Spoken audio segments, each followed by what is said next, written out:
در شناسایی روند بازار مشکل دارین و نمیتونید نقاط ورود و خروج مطمئنی رو تشخیص بدین. در این ویدیو یه ابزار همه کاره رو معرفی میکنیم که از شناسایی روند گرفته تا تعیین اهداف قیمتی و حد ضرر به صورت خودکار روی چارت نمایش میده و با استفاده از این اندیکاتور میتونید معاملاتتون رو راحت‌تر مدیریت کنید. پیشنهاد میکنم با بنده همراه باشین تا به طور کامل با جزئیات این ابزار قدرتمند آشنا بشیم.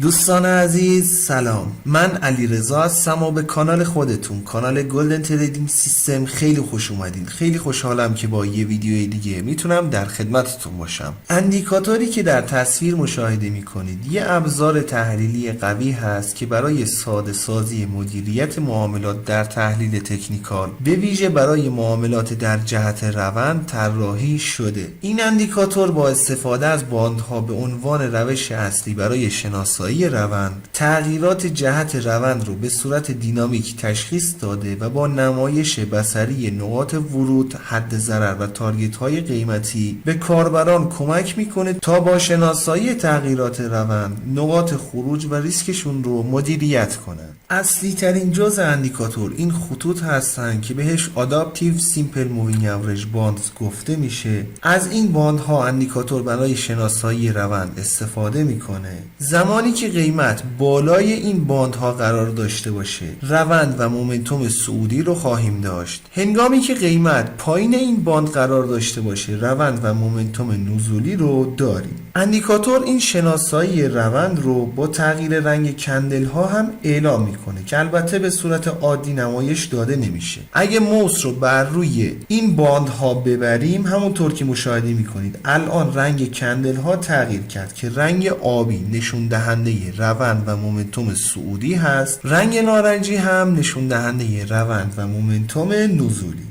به هر دو صورت که خدمتتون توضیح داده شد میتونید روند رو شناسایی کنید. اینکه از هر دو سبک یا اینکه از یه روش برای شناسایی روند استفاده کنید بستگی به استراتژی معاملاتیتون خواهد داشت. اگه اندیکاتورهای زیادی روی چارت دارین، بهتره با شخصی سازی هایی که در ادامه ویدیو خدمتتون توضیح داده میشه و قابلیت هایی که اندیکاتور داره، چارتتون رو خلوت‌تر کنید تا تصمیم گیری ها براتون راحت تر بشه. حالا هنگامی که تغییر روند باندها از نزولی به صعودی رو داشته باشیم، اندیکاتور یه فلش آبی رنگی رو پایین قیمت قرار میده. بالعکس هنگامی که تغییر روند باندها از صعودی به نزولی رو داشته باشیم، اندیکاتور یه فلش نارنجی رنگی رو بالای قیمت نمایش میده. این فلش ها دوستان دو مزیت رو دارن. اول اینکه محل دقیق تغییر روند رو بهتون اطلاع میدن. دومین مورد، از این فلش ها میتونید به عنوان سیگنال های خرید و فروش استفاده کنید که اندیکاتور هم دقیقاً همین مورد رو در محاسباتش برای ورود به ترید قرار داده. سیگنال هایی که اندیکاتور صادر میکنن نسبتاً سیگنال های مناسب و مطمئنی هستند. شاید یه مقدار تأخیری به نظر برسن، ولی از طرف دیگه با کم و زیاد کردن تنظیمات اندیکاتور که در ادامه ویدیو توضیحاتی رو خدمتتون داده میشه، این تأخیر رو میتونید به حداقل برسونید. البته باید این نکته را هم در نظر داشته باشین که از طرف دیگه باعث تولید سیگنال های فالس زیادی هم میشه که برای فیلتر کردن اینجور سیگنال ها هم باید سناریوهای خاص داشته باشین. در کل به صورت پیش‌فرض سیگنال هایی که اندیکاتور صادر میکنه نسبتا مناسب و در جهت اطمینان هستند. پس از قرار دادن فلش ها بر روی چارت، اندیکاتور با توجه به باندها یه حد ضرر رو مشخص میکنه که با رنگ قرمز نمایش داده میشه. محل ورود به ترید رو با رنگ آبی نمایش میده و جلوش هم قیمت ورود به معامله رو به صورت روند نمایش میده. سه تارگت قیمتی هم اندیکاتور به صورت خودکار مشخص میکنه و با رنگ سفید نمایش میده. تارگت ها دوستان به صورت پیش‌فرض بر روی یک به یک تنظیم شده، یعنی اگه تارگت اول رو مد نظر قرار بدین، ریسک به ریواردتون میشه 1 به 1. اگه تارگت دوم رو مد نظر قرار بدین، ریسک به ریواردتون میشه 1 به 2 و حالا الی آخر. این مورد که توضیح داده شد به صورت پیش‌فرض هست، ولی در قسمت تنظیمات اندیکاتور یه پارامتر قرار داده شده که شما میتونید این مقدار ریسک به ریوارد رو بالاتر یا پایینتر ببرین که در ادامه ویدیو توضیحات بیشتری دربارش خواهیم داد. پس از قرار دادن این خطوط، حالا اندیکاتور تا زمانی که یه روند جدید تشکیل نشده قیمت رو میاد و دنبال میکنه. اگه حد ضرر تاچ بشه، در این قسمت یه علامت ضرب در رو قرار میده و این خط قرمز رنگ هم به صورت خطچین نمایش داده میشه. اگه تارگت ها تاچ بشن، مثل همین مثالی که بر روی چارت داریم، یه علامت تیک سبز رنگی رو بر روی لیبل قرار میده و خط ممتد سفید رنگ رو به صورت خطچین میاد و نمایش میده.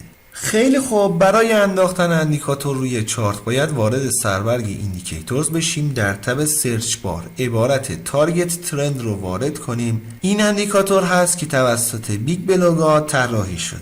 قبل از اینکه بخوایم به قسمت تنظیمات اندیکاتور بپردازیم، میخوام ازتون درخواست کنم که اگر فکر میکنید اندیکاتور یا ویدیو مناسب هست، لطفاً ویدیو رو لایک کنید. اگرم میخواین با جدیدترین اندیکاتورها آشنا بشین، پیشنهاد میکنم کانال خودتون، کانال گلدن تریدینگ سیستم رو سابسکرایب کنید و علامت زنگوله رو هم بزنید تا به محض انتشار ویدیوی جدید بهتون اطلاع داده بشه. بسیار خوب، در تب اینپوت گزینه ترند لنگت، بازه زمانی برای محاسبه باندهای آداپتیو SMA که برای شناسایی روند استفاده میشه رو میاین و تعیین میکنید. با این گزینه دوستان میتونید حساسیت اندیکاتور رو نسبت به تغییرات قیمتی تنظیم کنید. اعداد بالاتری قرار داده بشه، روند رو در بلند مدت شناسایی میکنه و نوسانات ریز بازار رو اندیکاتور فیلتر میکنه. اعداد پایینتری قرار داده بشه، به کوچکترین نوسانات بازار اندیکاتور حساسیت نشون داده و در محاسبات در نظر گرفته میشه که این امر باعث شناسایی روند در کوتاه مدت خواهد شد. در کل، طبق توضیحاتی که بهتون داده شد، اگه برای شناسایی روند میخواین از این اندیکاتور استفاده کنید، بهتر پریود رو بالاتر قرار بدین. ولی اگه برای دریافت سیگنال های خرید و فروش میخواین از اندیکاتور استفاده کنید، این پریود نسبتا مناسب هست. با توجه به نمادی که کار میکنید یه مقدار پایینتر هم میتونید قرار بدین که البته باید تست بشه. گزینه ست تارگتس برای تعیین ریسک مورد نظر استفاده میشه. اگه میخواین ریسک به ریواردتون اعداد پایینتری باشه و خیلی سریع از معامله خارج بشین، این گزینه رو میتونید بر روی اعداد منفی قرار بدید. با این کار فاصله خطوط همونطور که مشاهده میکنید کمتر خواهد شد. ولی اگه میخواین ریسک به ریواردتون اعداد منطقی و با فاصله بیشتری باشه،